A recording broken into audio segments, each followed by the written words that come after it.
The polar bear is the closest relative of the brown bear. They are descended from common ancestors who lived only 150,000 years ago. For species evolution, this is very recent. The brown bear hibernates very well in winter, but can the polar bear sleep in a den in summer? And in fact, does the polar bear have dens? Surprisingly, they almost don't. That is, they sleep fine, as in the summer, only in the summer they usually sleep more. But they don't go into winter sleep. More correctly, a bear's hibernation should be called a winter sleep. Bears do not hibernate because their body temperature almost never drops, and they can wake up at any moment. Only pregnant and nursing female bears go into winter sleep. The rest of the polar bears, if they lie in their dens, only for a short time, and not every year. Do polar bears hibernate? The main food of polar bears is seals. They are seals. They are hunted by polar bears on the ice. They either snatch the seal with their paw from the hole in the ice, through which the seal is breathing, or stalk and grab the seals that came out on the ice to rest. In many areas of the Arctic, where polar bears live,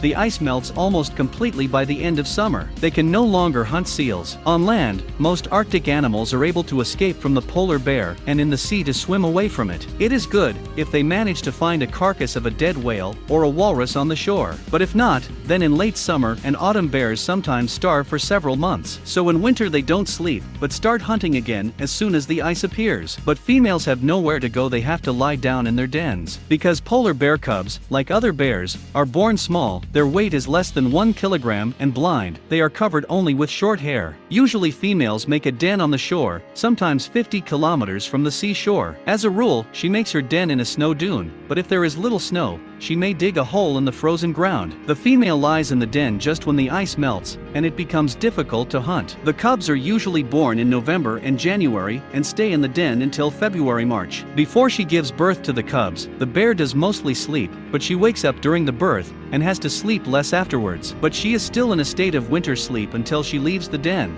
She doesn't eat, drink, pee or poop. So how does the female manage to accumulate nutrients for her long sleep and to nurse her cubs? And there are usually two of them. It turns out that mating in polar bears takes place in spring, in April or May. Immediately after mating, pregnant females start to feed so intensively that by the autumn they become 200 kilograms heavier. Their weight sometimes almost doubles. At the same time, the development of the embryos in the bear's belly in spring stops at an early stage and continues only in autumn. Until then they are in a state of rest, which is called embryonic diapause in scientific jargon. Apparently, this allows the bears to adjust the beginning of embryo development to the time of burrowing. After all, this time strongly depends on the conditions in the area and even on the weather in a given year. It is not very clear why all polar bears don't get fed the same way, but for some reason they don't. It is interesting that, apparently, at any time of the year when starving for a long time, polar bears sort of sleep on the move. Their blood urea concentration drops dramatically, which is typical of other bear species during hibernation. Bears are able to use urea to synthesize amino acids and liquid blood plasma proteins. The concentration of proteins in the plasma must be as constant as possible,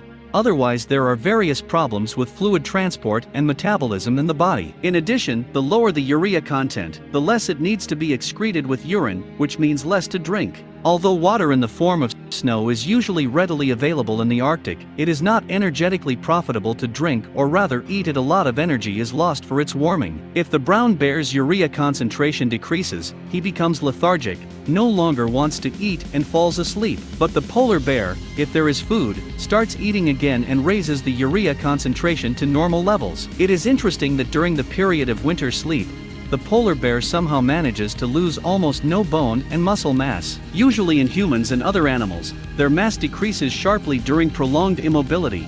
Even when there is food, the mass of bones and muscles also decreases in other species of bears during sleep. But the polar bear consumes almost only fat. It turns out that in some respects polar bears are more adapted to winter sleep.